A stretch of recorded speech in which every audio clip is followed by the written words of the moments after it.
नमस्ते।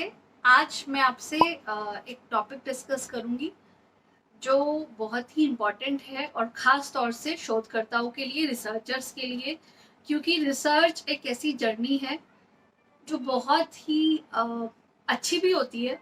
बाद में जब आप उसको याद करते हो तो आपको बड़ा अच्छा लगता है, लेकिन जब आप उस जर्नी से गुजर रहे होते हो तो वो बड़ा एक difficult that I can understand, क्योंकि वो मैंने उस जर्नी से, उस रास्तों से मैं निकली हूँ। इसीलिए आज मैंने ये वीडियो बनाई ताकि जो रिसर्चर हैं, बिगिनर्स हैं, उनके लिए ये मुश्किल ना हो। तो आज ऐसा वो क्या टॉपिक है जिसमें हमें सबसे ज्यादा मुश्किल आती है, that is review of literature. Review of literature कहने के लिए बहुत ही इनिशियल स्टेप है, लेकिन वो उतना ही इम्पोर्टेंट है। क्यों? क्योंकि रिव्यू ऑफ लिटरेचर अगर हमने अच्छे से नहीं किया तो आपकी जो रिसर्च है वो कहीं ना कहीं उसमें एक बेस की कमी है। जैसे एक फाउंडेशन बहुत जरूरी है किसी बिल्डिंग को बिल्ड करने के लिए, ऐसे ही रिसर्च के लिए review of literature is like a foundation that is very important. तो अब क्यों जरूरी है और उसको कैसे करना है ये जानना बहुत जरूरी है, क्योंकि ऐसे हमें बहुत लोग बताते हैं कि रिसर्च करने में रिव्यू ऑफ लिटरेचर बहुत जरूरी है, रिव्यू ऑफ लिटरेचर करो, और गाइड आपको इतना गाइड कर सकता है कि जाइए और रिव्यू ऑफ लिटरेचर कीजिए। तो रिव्यू ऑफ लिटरेचर है क्या? रिव्यू ऑफ लिटरेचर है, हमने जो भी टॉपिक चुना उस टॉपिक पर कितनी रिसर्चेस हो चुकी हैं और कैसी रिसर्च हुई है ये जानना। क्योंकि अगर सपोज मैंने एक टॉपिक पिक किया, चूज किया, सेलेक्ट किया, या मेरे गाइड ने मुझे वो टॉपिक अलॉट किया, लेकिन उस पर बहुत सारी रिसर्चेस पहले से हो चुकी है, तो क्या हमारी वो रिसर्च करना मायने रखता है? नहीं, क्योंकि इतने सारे टॉपिक्स ऑलरेडी हो चुके हैं तो कोई आप ही की रिसर्च क्यों पढ़ना चाहेगा, क्यों जानना चाहेगा, और उसका क्या रेलिवेंस है इतना उस पर दोबारा से टाइम लगाने का, दोबारा से एफर्ट लगाने का। तो ये सब जानने के लिए चेक किया जाता है, रिव्यू ऑफ लिटरेचर किया जाता है। जो पहले से लिटरेचर अवेलेबल है उसको हम रिव्यू कर रहे हैं। फॉर एग्जाम्पल, मैंने न्यू मीडिया के challenges and participation topic select किया। अब उसमें उससे रिलेटेड कितने रिसर्चेस हो चुकी हैं, उस पर कितना काम हो चुका है, और अगर हुआ है बिल्कुल सेम, अगर चैलेंजेस और पार्टिसिपेशन पे ही हुआ है तो मे बी वो इंटरनेशनल स्टडी हो, और आप इंडिया में हैं तो आपने इंडिया पे स्टडी करनी है, तो वो एक डिफरेंस हो जाता है। लेकिन अगर सेम स्टडी सेम एरिया में सेम टॉपिक पर हुई है तो उसका रिपीट करने का कोई सेंस नहीं है। इसीलिए रिव्यू ऑफ लिटरेचर बहुत ज्यादा इंपॉर्टेंस रखता है कि टॉपिक रिपीट ना हो। First, that to avoid repetition. Second thing is, review of literature हम क्यों करते हैं? ताकि हम ये जान सकें कि जो पहले रिसर्चर ने रिसर्च की है आप हमारे जैसे टॉपिक पर, सपोज न्यू मीडिया के चैलेंजेस और पार्टिसिपेशन के जैसे किसी और टॉपिक पे स्पेसिफिकेशन लेकर रिसर्च की है, तो उसमें उन्होंने क्या फाइंडिंग्स निकली और क्या रिसर्च मेथोडोलॉजी यूज की। तो उससे हमें काफी एक आइडिया लग जाता है।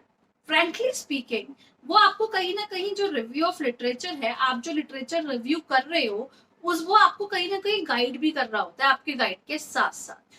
क्योंकि हमें ये गाइडेंस मिलती है कि अगर सपोज मैं इन स्टेप्स से रिसर्च करती हूँ, मैं इस टॉपिक पर ऐसे इस सैंपल को लेके रिसर्च करती हूँ, तो मेरी ये फाइंडिंग्स होंगी, इस तरह की फाइंडिंग्स होंगी। और दूसरा, इस मेथोडोलॉजी को लेकर क्या रिसर्च अच्छी हो सकती है या नहीं हो सकती, एक ये भी बहुत क्लियर हो जाता है। तीसरी चीज, रिव्यू ऑफ लिटरेचर क्यों करना चाहिए, उसका थर्ड पॉइंट क्या है? Third point is, review of literature बहुत क्लैरिटी लाता है, नॉलेज ला देता है, हमें नॉलेज देता है कि क्या टॉपिक जो हमने लिया उसमें और क्या हम एड ऑन कर सकते हैं या क्या बेटर हो सकता है।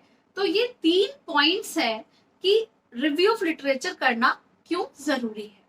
अब कैसे करें review of literature? Review of literature हम आजकल, क्योंकि इंटरनेट पे बहुत कुछ अवेलेबल है, जैसे कि इंटरनेट पर आपको बहुत सारी रिसर्चेस मिल जाएंगी, बहुत सारा डेटा मिल जाएगा, खूब सारी रिपोर्ट्स मिल जाएंगी जो आपको इंटरनेट से मिल सकती हैं। घर बैठे आप इंटरनेट पे सर्च कर सकते हैं। First is internet. सेकंड आप लाइब्रेरी जा सकते हैं। लाइब्रेरी में आपको डिस्टेशंस मिल सकती हैं, प्रोजेक्ट्स मिल सकते हैं, आपको बहुत सारी थीसिस मिल सकती हैं जहां पर आपको अपने टॉपिक से रिलेटेड रिसर्चेस मिल सकती हैं, जहां आप रिसर्चेस पढ़ के काफी आइडिया लगा सकते हो। That this is the way of doing review of literature. Two ways I told you already, that first is internet, second is library, third you can collect some data from newspapers, journals भी होते हैं library, अगर आप चाहते हैं तो वहां पर आपको जर्नल्स भी मिल जाते हैं। न्यूज़पेपर्स में भी आपको कुछ डेटा मिल सकता है जहां से आप एक कलेक्ट कर सकते हो कि ये रिसर्चेस हैं।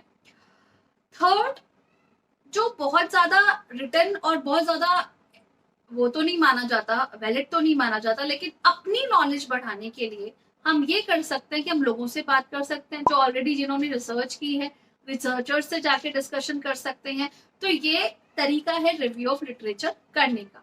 Next come to the point that how to write review of literature. दो तरीके हमारे यहाँ सोशल साइंसेस रिसर्च में यूज होते हैं। वो है पहला तो जो मैं आपको स्टैंडर्ड तरीका बता रही हूँ, दूसरा जो thematic review of literature. Thematic review of literature में क्या होता है, अकॉर्डिंग टू थीम हम स्टडीज ढूंढ के उनके बारे में लिखते हैं।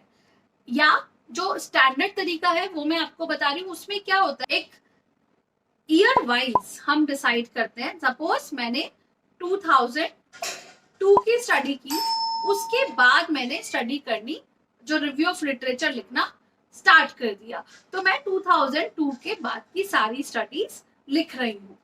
एक ये तरीका है। दूसरा है थीमेटिक तरीका। थीमेटिक मतलब आपने थीम वाइज जो है स्टडीज को सेग्रीगेट किया और उसी के हिसाब से आपने रिव्यू ऑफ लिटरेचर लिखा। अब अगर मैं ईयर वाइज लिख रही हूं तो मैं कैसे लिखूंगी, एक सैंपल आपको यहाँ स्क्रीन पर दिख जाएगा कि कैसे आपको लिखना है, उसका सैंपल आपको स्क्रीन पे दिख जाएगा। तो आप स्क्रीन पे देख सकते हैं, आपको प्रॉपर कोई भी और जगह कहीं ढूंढने की जरूरत नहीं पड़ेगी, आपको बहुत इजी रहेगा। आप एक बार ये सैंपल देख लेंगे तो वो क्या है, आप पहले ऑथर का नाम लिखेंगे, ब्रैकेट में आप ईयर लिखेंगे, ब्रैकेट में ईयर लिखने के बाद नेक्स्ट थिंग इज, और आप उसमें लिखेंगे टॉपिक, और ये आप हेडिंग्स में नहीं लिखने वाले, ये आप पैराग्राफ के तरीके से लिखेंगे। तो आप उसमें लिखेंगे the topic of the study was this, then the objective of the study was this, and then findings, what was the finding of the study। तो ये आपका एक स्टडी का रिव्यू ऑफ लिटरेचर हुआ। नाउ इट डिपेंड्स दैट आप किस level की study कर रहे हैं। अगर आप पीएचडी लेवल की स्टडी कर रहे हैं तो कम से कम आपको 50 पेपर स्टडी करने पड़ेंगे। अगर आप डिस्टेशन के लिए कर रहे हैं तो मे बी आपका गाइड आपको डायरेक्ट बेटर करेगा कि आपको कितने पेपर उसके लिए पढ़ने चाहिए और कितने पेपर अपनी रिसर्च में मेंशन करना चाहिए। अब ये रही रिव्यू ऑफ लिटरेचर क्यों करना चाहिए, कैसे करना चाहिए और कैसे लिखना चाहिए। लास्ट में मैं एक और बहुत इंपॉर्टेंट चीज पे बात करूंगी कि कई बार रिसर्चर्स को बिगिनिंग में बहुत प्रॉब्लम आती है कि मेरा तो टॉपिक ही न्यू है, ये तो पहली बार टॉपिक हो रहा है, इस पे तो बहुत ही कम रिसर्चेस हैं, तो मैं क्या करूं, रिव्यू ऑफ लिटरेचर कहाँ से करूं। उसके लिए तरीका ये है कि अगर आपको ऐसा लगता है कि आपके टॉपिक से रिलेटेड रिसर्चेस बहुत कम हुई हैं और आपको नहीं मिल रही है, देखिए ऐसा हो नहीं सकता वैसे, क्योंकि अगर आप जो भी टॉपिक मेंशन करेंगे इंटरनेशनल स्टडीज आपको खूब मिल जाएंगे, और ये आपके लिए बहुत अच्छा रहेगा कि इंडिया में उस टॉपिक पे कम स्टडीज हैं और इंटरनेशनल स्टडीज ज्यादा हैं। तो आपकी स्टडी के लिए बहुत बेनिफिशियल पॉइंट है जो होना चाहिए, क्योंकि वो स्टडी में एक न्यू और फ्रेश थिंग लोगों को आपके उसको देगा, रीडर्स को देगा। तो इट इज गुड अगर आपके टॉपिक पर रिसर्चेस नहीं हुई, लेकिन हाँ एज अ रिसर्चर, क्योंकि मुझे रिव्यू ऑफ लिटरेचर मेंशन करना है, मुझे कहीं ना कहीं से वो उसमें रेफर करना है कि मैंने कहाँ से रिव्यू ऑफ लिटरेचर किया या मैंने क्या पढ़ाई की अपनी स्टडी के लिए। तो उसके लिए आप क्या कर सकते हैं, उसके लिए आप अपने टॉपिक जैसे टॉपिक पे रिसर्च मतलब स्टडीज पढ़ सकते हैं और उनको भी मेंशन कर सकते हैं। फॉर एग्जाम्पल अगर मैं न्यू मीडिया की बात करूँ तो new media is not limited to new media, it has subordinate topics like citizen journalism and many other topics आप ढूंढ सकते हो। आपको बहुत न्यू मीडिया में आपको ऑनलाइन जर्नलिज्म मिल जाएगा, ऑनलाइन मीडिया मिल जाएगा, डिजिटल मीडिया मिल जाएगा। आप अलग अलग टाइटल्स से सर्च कर सकते हो, तो उससे आपको काफी सारी स्टडीज मिलेंगी जो आपको कहीं ना कहीं आपकी रिसर्च में काम आएंगी। तो यही था रिव्यू ऑफ लिटरेचर। आगे इसी तरह के टॉपिक्स में मैं आपसे बात करती रहूंगी। धन्यवाद।